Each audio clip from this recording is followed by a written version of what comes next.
Now, magnetic effect of current, lesson 8. We'll be doing few numericals and your concept of circular motion. That in what condition a charged particle, while moving in a magnetic field with a velocity v, moves in a circular path will be clear, and why it moves in a circular path and in what direction it will move in and in what plane it will move, whether in xy plane or yz plane or xz plane, right? So let us begin with the first one. A proton, an alpha particle, means a helium nucleus, and a deuteron. This is a stable particle having one proton and one neutron.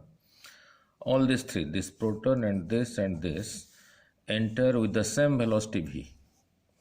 This is entering with velocity v, this also entering with velocity v, the deuteron also entering with a velocity v, into a magnetic field B, perpendicularly, means angle between V and B is 90 degree. Both three of them are entering with the same velocity v into a magnetic field B at 90 degree. Compare the radii of their circular path. Okay. Now look, we learned in magnetic effect of current lesson 7 that the force experienced by a charged particle while entering a magnetic field is given by F is equal to Q times V cross P, that is cross product. So magnitude of V, magnitude of P sine theta. If Q is negative like electron, then you have to put a negative sign here also. Now for theta is equal to 90 degree, I put 90 degree here, so sine 90 is 1, so F is equal to QVB. Now this force was perpendicular to velocity, because in cross product, if there are two vectors P and Q, P cross Q is equal to, suppose, a vector C, then this C vector is perpendicular to P and is also perpendicular to Q, means C is perpendicular to the plane containing P and Q. So F will be perpendicular to both V as well as B, that is the plane containing V and B. Now, and the particle was moving in a circular path, and to move in a circular path, the required force is centripetal force, which was mv square by r. So this force QVB was providing the centripetal force, QVB mv square by r. So 1v cancels. So I am left with r is equal to mv over QB. Now let me write this m in the denominator. So r is equal to v over q by m into b. Why do I write like this? Because in the numerical, all the three particles have the same velocity. They are entering the same magnetic field at theta is equal to 90 degree. So r will depend on q by m, means q by m will determine the value of the radius of the circular path. Since v and b are same for three particles, r depends on q by m only. Now for a simple. Now q by m. For a proton, q by m, where q is charge, m is mass, I use the symbol E for charge, q, and m for mass. So for proton, q by m is taken as E by m. There is no need to remember the value of m, numerical value of m and numerical value of m. There is no need.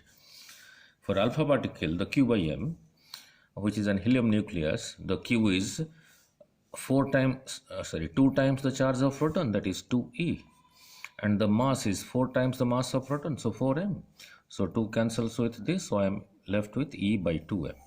Means the value of q by m for alpha particle is E by 2m, for proton is E by m, for deuteron also q by m is equal to E by 2m.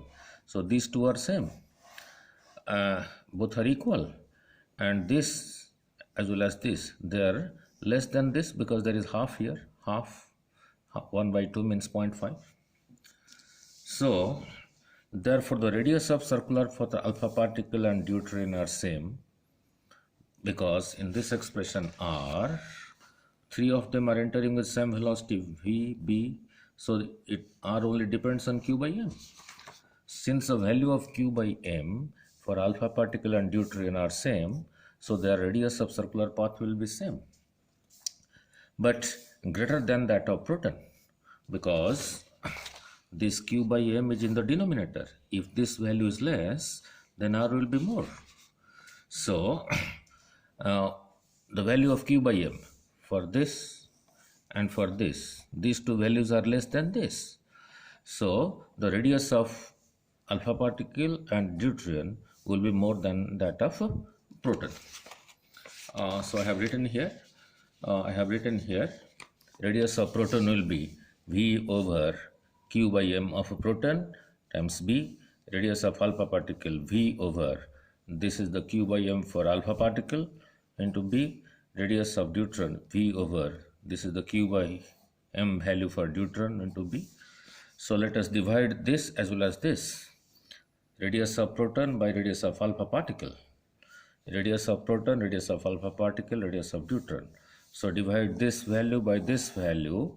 Here we get 1 by 2. So cross multiplying, we get a radius of proton, radius of alpha particle will be 2 times radius of proton. Radius of alpha particle will be 2 times radius of proton, and radius of deuteron also will be 2 times radius of proton. So that is what I have explained. So the proton will move in a circular path of radius r, and the alpha particle and the deuteron will move in a circular path radius 2 times that. Right. Now let us go to numerical 2. Here it will be more clear about the direction. A positive charge particle is moving with a velocity v along positive y-axis. A positive charge particle is moving along this with a velocity v. And magnetic field is along negative z-axis. Look, this is your x-axis, this is your y-axis in the plane of the paper.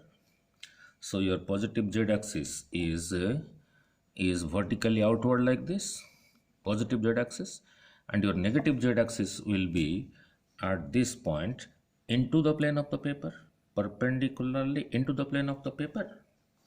I tell you again, this is your positive x-axis, this is your positive y-axis in the plane of the paper. Therefore, positive z-axis is along this way, and the negative z-axis from this point will be into the plane of the paper. I explain once more. This is your positive x-axis, this is your positive y-axis. This x-axis and this y-axis, they are in the plane of the paper. Therefore, this pointing outward from the plane of the paper is your positive z-axis, and pointing into, from this point pointing into the plane of the paper is your negative z-axis. So a positive charge particle is moving with a velocity v along positive y-axis given, and a magnetic field is along negative z-axis, means at this point into the plane of the paper. In which plane the particle will move? Now look, given v is along positive y-axis, b is along negative z-axis, that is from this point into the plane of the paper, that is into the plane of the paper, and we know F is equal to q times v cross v. So velocity is this way, and the magnetic field velocity is to this side, and the magnetic field is into the plane of the paper that I am showing here, and the magnetic field is, this is velocity, this is magnetic field, this is into the plane of the paper. So v cross b, if you rotate this to this side, v cross b will towards negative x-axis. So the direction of v cross b is along negative x-axis, and we know F is equal to q times v cross b. So look, so v cross b, v at this point magnetic field was into the plane of the paper, so v cross b by right hand screw rule, that gives the direction of force is to this side. So the velocity is this side and the force is to this side. So it will move in a circular path like this, because in circular motion this was your force, this was your velocity, so it was moving anti-clockwise, right? So it will move in a circular path, anti-clockwise in the same xy plane. Now if q is negative, that is for an electron, then F will be minus q times v cross b. And we know in vector analysis, if this is your a vector, then this is called your minus a vector. If this is your c vector, then this is called your minus a c vector. Now, here we just concluded the velocity was to this side, and here the magnetic field was into the plane of the paper. So the v cross b was to this side. But if his q is negative, this force will be opposite to that. So the force is opposite to this. Opposite to this means if the charged particle is negative, the force is towards positive x-axis. F will be along positive x-axis, and the velocity is this way. The charged particle is trying to go this like this, and the force is pulling it, so it will be bending to this side. So it is clockwise on the xy plane for a negatively charged particle. So it will move in a clockwise circular path in xy plane, but in a clockwise direction.